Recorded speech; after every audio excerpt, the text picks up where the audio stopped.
welcome back to my channel. Kung bago na kayo sa channel ko, ako nga pala si Gia Baco. Welcome kayong lahat. At kung hindi pa kayo nakapag-subscribe, i-click nyo lang ang subscribe button sa baba at pag-click nyo na rin ang bell notification para ma-notify kayo sa lahat ng mga videos na i-upload ko. Kung bago lang kayo guys sa aking YouTube channel, nag-upload ako ng mga video tips, video tutorials, nang sa ganun ay may share ko ang kaalaman ko sa kapwa ko YouTubers, lalong-lalo na sa mga new YouTubers na nagsisimula pa lang gumawa ng kanilang channel. Hi guys! Ang ituturo ko na naman sa inyo ngayon ay kung paano gumawa ng YouTube thumbnail para sa mga cooking creators naman. So, para sa mga cooking vlogs, ganun-ganon, ang application natin gagamitin ay one and only Canva. Ito ay, ang Canva ay may maraming mga designs at free nyo lang siyang madadownload App Store, Play Store. So, i-click na natin yung Canva. So, ayan. Gumawa ako kasi kanina ng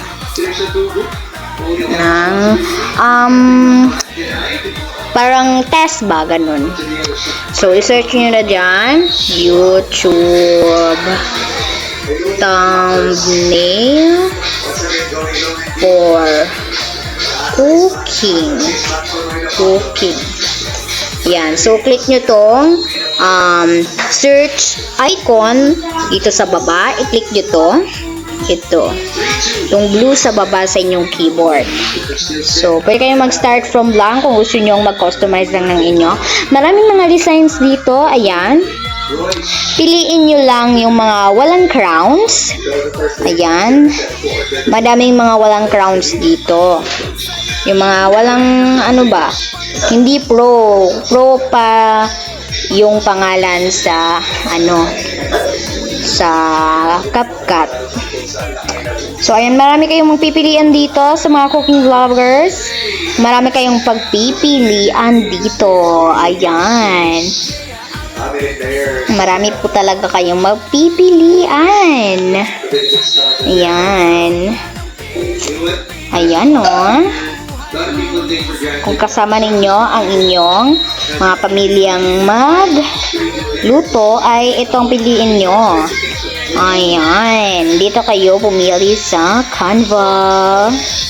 Marami po talaga kayong pagpipilian dito. So, kanina, may napili na po ako ng pang-test para sa inyo. Kaya yun, pag-open ko ng Canva dito ay may nakita kayong nag-test ako. So, etong may lalaki, itong color yellow na thumbnail, ito po ang napili ko.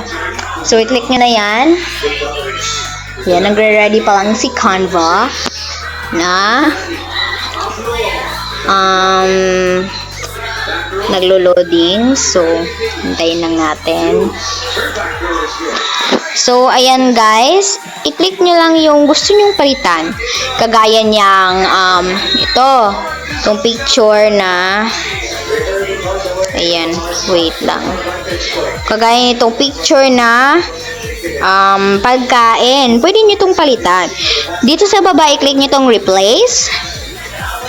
Then, ayan. Pumili lang kayo ng picture ng pagkain na gusto nyong gawa ng content. For cooking vlogs po ito na thumbnail. So, ito, nag-take ako ng pictures. So, kunyari itong crispy. Ito.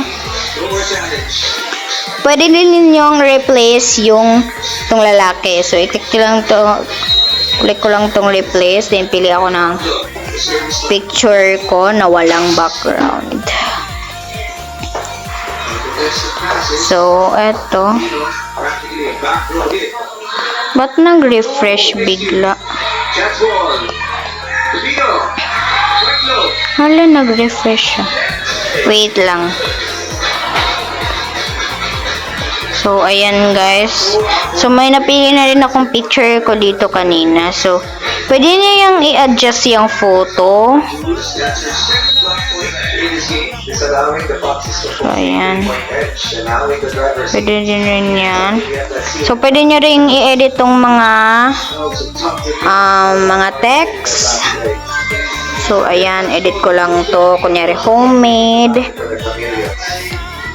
crispy. So, pwede kayong, may magpipilian kayo dyang mga fonts. Ayan. Marami kayong pagpipilian dyang mga fonts. Pwede rin kayong pumili ng colors. So, sa akin, pwede na yan.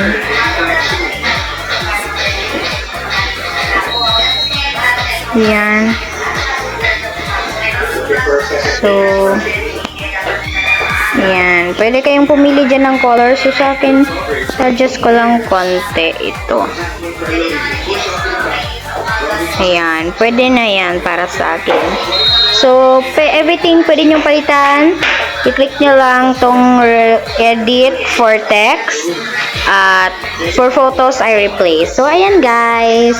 Sana guys, may natutunan kayo sa video tutorial ko na ito. At maraming salamat sa panonood. Kung meron kayong mga questions, suggestion, and request, just leave a comment down below. At huwag niyo kalimutan mag-like, share, at comment. At kung hindi pa kayo nakapag-subscribe, i-click nyo lang ang subscribe button sa baba at pakiclick nyo na rin ang bell notification para manotify kayo sa lahat ng mga videos na i-upload ko. Always be happy guys. Be positive, avoid nega. See you next time.